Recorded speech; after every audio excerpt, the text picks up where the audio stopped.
for me, ang pinakamagandang nagamit ko po na lumpia wrapper, ang brand ay yan.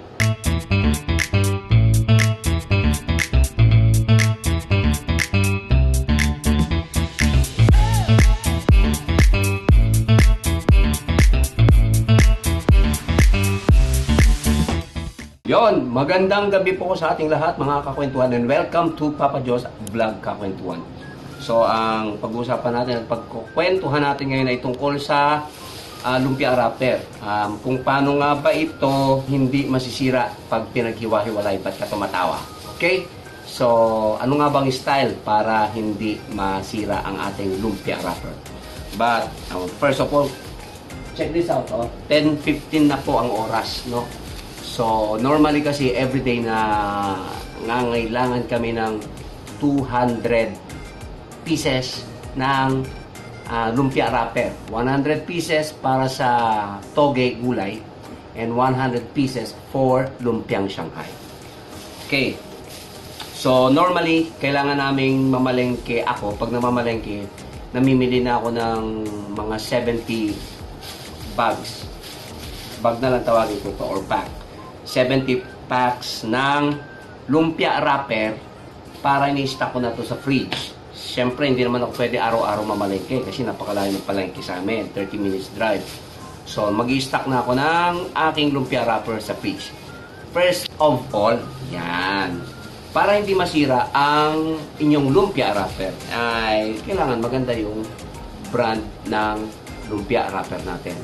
At na-try ko na po lahat ng brands ng wrapper, mga 5 brands na po ng wrapper ang na-try ko, at ang pinakamaganda po na nagamit ko para sa akin lang baka magkaiba po tayo ng opinion, but for me, ang pinakamagandang nagamit ko po na lumpia wrapper, ang brand ay yan, Marialin.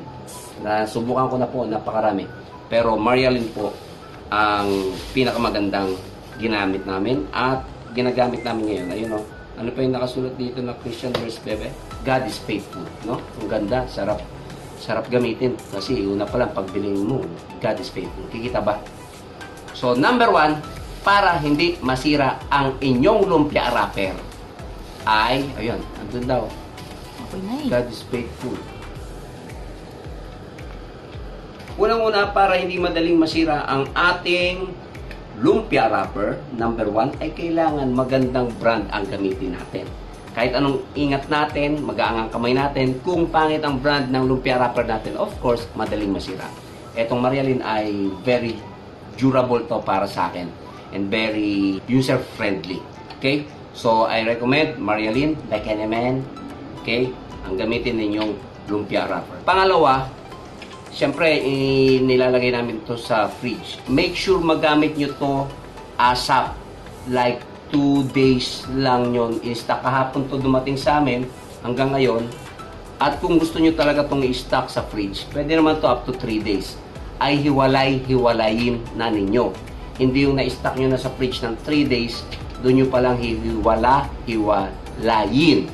Masisira po, malutong. Although sabi ng anak ko, pag 2 days daw ay mas magandang paghiwa-hiwalayin.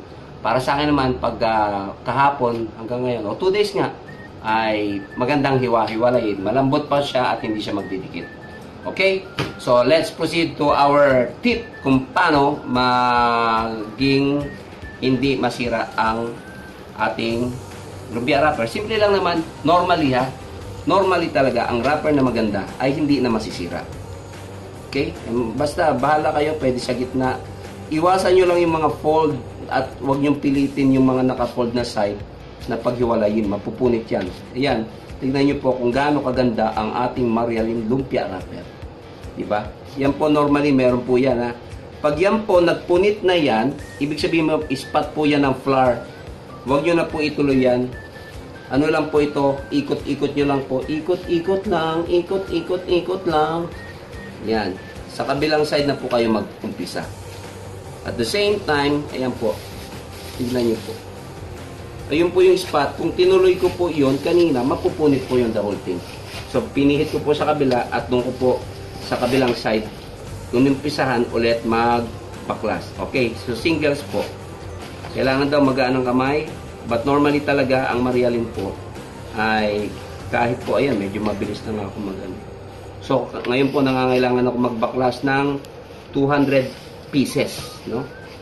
At medyo matrabaho po to kapag ka isang tao ka lang. Abot ka po dito ng like 1 hour. Pero kung dalawa kayo or tatlo, katulad ako at ang asawa ko, sandalian lang po sana. Okay? So, sa singles, tignan natin ha. Ayan po yung singles. Ayan, tignan natin kung mapupunit siya. Ayan po. Sa side po kayo magsimula. Sa side. Pag yan po ay napunit, mag-start naman po kayo doon sa kabila. Ayan po, nakita nyo na, nag-spot po kasi yan ng flour. Kaya po yan magpupunit. Kung hindi naman po nakadikit, diretso nyo lang po. Pihit, pihit, pihit, pihit. At, ayan po, hindi po siya madaling masira.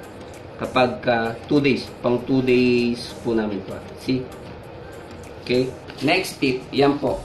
Ulit-ulit lang po yan, hindi po kayo masisiraan ng lumpia wrapper, basta bago. At basta po ito ay magandang brand. Marialin, ulitin ko po. And one more thing, kapag po kayo ay nasiraan ng lumpia wrapper, huwag po kayong mag-alala.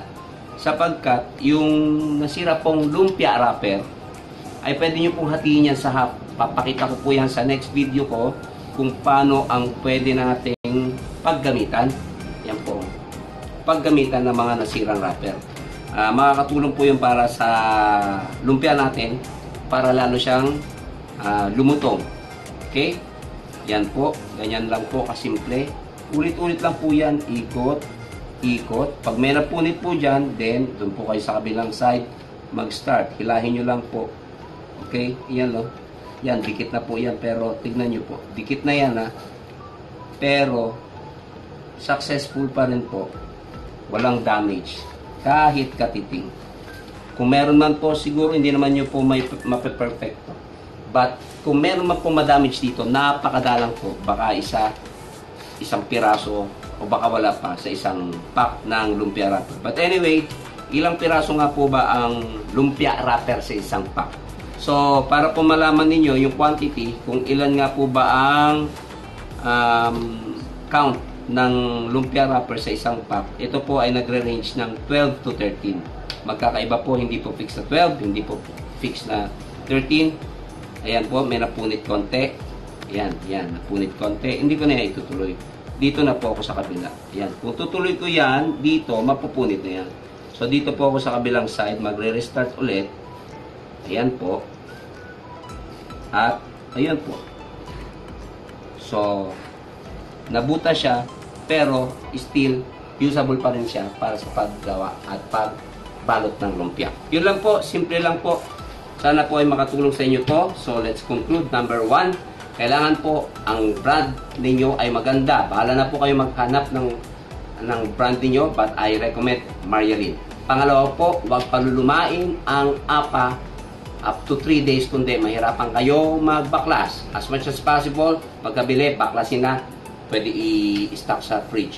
Or up to 2 days, ay pwede pa rin i-stock at madali pa rin siyang paghiwa-hiwalayin. So, yun po ang kwentuhan natin for today. Maraming salamat po. God bless po sa ating lahat. And Jesus loves you. Bye-bye.